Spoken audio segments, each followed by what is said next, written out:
તો છેલ્લા 2 દિવસથી વરસી રહેલા ભારે વરસાદે માત્ર સુરતને જ નહીં પરંતુ સમગ્ર જિલ્લામાં ભારે ખાનાખરાબી સર્જી હતી।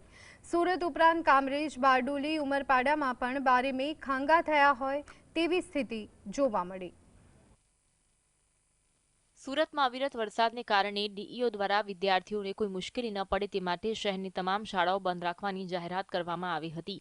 આ પહેલા સોમવારે ભારે વરસાદને કારણે રજા જાહેર કરવામાં આવી હતી। જો કે ધોરણ 10 અને 12 બોર્ડની પૂરક પરીક્ષાઓ રાબેતા મુજબ ચાલુ રહી હતી। ભારે વરસાદને કારણે સુરત શહેરની હાલત બેહાલ થઈ। મોગોબ વિસ્તારમાં પાણી ભરાયા, જેના કારણે વાહન ચાલકોને ભારે હાલાકીનો સામનો કરવો પડ્યો। સંપૂર્ણ બીઆરટીએસ રૂટ પર પાણી જ પાણી જોવા મળ્યું। જો કે આ સમસ્યા દર વખતે જોવા મળે છે, જેના પરથી પ્રી મોન્સૂનના દાવા પોકળ સાબિત થાય છે।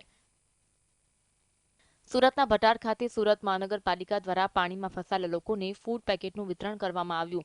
ખાડીપુરની સ્થિતિને કારણે અનેક લોકો પોતાના ઘરોમાં રહેવા મજબૂર બન્યા હતા। સુરત ગ્રામ્યમાં મેઘરાજાની તોફાની ઇનિંગ જોવા મળી, જેના પગલે નદીઓ, નાળાઓ અને ચેકડેમ ઓવરફ્લો થઈ ગયા। સુરત જિલ્લાનું ચેરાપુંજી ગણાતા ઉમરપાડામાં ધોધમાર વરસાદ વરસ્યો। ધોધમાર વરસાદને કારણે ચિતલદા ગામ નજીકથી પસાર થતી વીરા નદી બે કાંઠે વહી હતી। સુરતના ભટાર આઝાદનગરમાં ખાડીપુરની ગંભીર સ્થિતિ સર્જાઈ હતી। ઘૂંટણસમાં પાણી ભરાયા તેમજ લોકોના ઘરોમાં પાણી ઘૂસી ગયા, જેથી તેમની ઘરવખરી પલળી જતા નુકસાન થયું। કરોડો રૂપિયા ખાડીઓ પાછળ ખર્ચ કરવા છતાં કામગીરી શૂન્ય જોવા મળી, જેના કારણે લોકોમાં પાલિકા અને સરકાર સામે રોષ જોવા મળ્યો। સુરત જિલ્લાના બારડોલીમાં ધોધમાર વરસાદ વરસતા ડીએમ નગર અને એમએન પાર્ક વિસ્તારમાં ઘૂંટણસમાં પાણી ભરાયા। આ સમસ્યા વર્ષો જૂની હોવા છતાં પાણી નિકાલની વ્યવસ્થા કરવામાં પાલિકા નિષ્ફળ રહી। આસપાસથી પસાર થતી ખાડીઓ પર પુરાણ કરી દેવાયું હોવાથી પાણીનો નિકાલ થતો નથી। સુરતમાં ખાડીપુરમાં મોગોબ વિસ્તાર સંપૂર્ણપણે પાણીમાં ડૂબી ગયો। સંપૂર્ણ બીઆરટીએસ બસ સ્ટેન્ડ પાણીમાં ગરકાવ થઈ ગયું। અનેક ઘરોમાં પાણી ભરાઈ ગયા। આજુબાજુમાં ટેક્સટાઇલ માર્કેટ પણ પાણીમાં ડૂબી ગયા, જેના કારણે તારાજીના દ્રશ્યો જોવા મળ્યા। સુરતના પર્વતગામ ખાતે આવેલા મોગોબ વિસ્તારમાં પાણી જ પાણી જોવા મળ્યું। ખાડીપુરના કારણે લોકોને ભારે હાલાકીનો સામનો કરવો પડ્યો। સ્થાનિકોમાં આને લઈને ભારે રોષ જોવા મળ્યો। પેટ્રોલ પંપ સહિતનો અલગ અલગ સામાન પાણીમાં ડૂબી ગયો હતો।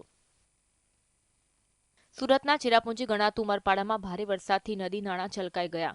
ભારે વરસાદના કારણે ભારે પાણીની આવક વીરા નદી, મોહન નદી અને વાયવા નદીમાં પાણીની મોટી માત્રામાં આવક થઈ। વાડીથી ઉમરપાડાને જોડતા માર્ગ પર નદીના પાણી ફરી વળ્યા। સુરત જિલ્લાના કામરેજના ખોલવડ ગામ ખાતે ખાડી ઓવરફ્લો થઈ, જેના કારણે ખાડીના પાણી રસ્તા પર ફરી વળ્યા। માર્ગો પર કમર સુધીના પાણી ભરાઈ જતા લોકોને જીવ જોખમમાં મૂકી રસ્તો ઓળંગવાનો વારો આવ્યો।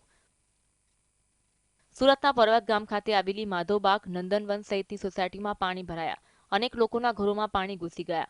લોકોને બહાર અને અંદર લઈ જવા માટે તંત્ર દ્વારા ટ્રેક્ટર મારફતે વ્યવસ્થા કરવામાં આવી હતી। કરોડો રૂપિયા ખાડી પાછળ ખર્ચ કરવા છતાં પણ પાણીના નિકાલની કોઈ વ્યવસ્થા ન થઈ। સુરતનું સણિયા હેમત ગામમાં ખાડીપુરના કારણે આખું ગામ ડૂબી ગયું। મંદિર સહિત ઘરોમાં પાણી ભરાઈ ગયા। સ્થાનિકોનો રોષ છે કે નેતાઓ માત્ર વોટ માંગવા માટે આવે છે, પરંતુ જ્યારે પાણી ભરાઈ જાય ત્યારે કોઈ નેતા આવતા નથી। ધોધમાર વરસાદે કામરેજમાં ખાડીપુરની સ્થિતિ સર્જી। અવિરત વરસેલા વરસાદે કામરેજ વિસ્તારની વ્રજ નંદિની વિભાગ 1 અને 2 પાણીમાં ગરકાવ કરી દીધા। કામરેજની 7 સોસાયટીઓ સંપર્ક વિહોણી બની હતી। વ્રજ નંદિની, ગોકુલધામ, કૃષ્ણા પાર્ક, રાધિકા અને વૈકુંઠ ધામમાં વરસાદી પાણી ભરાયા હતા। Bureau report, GSTV।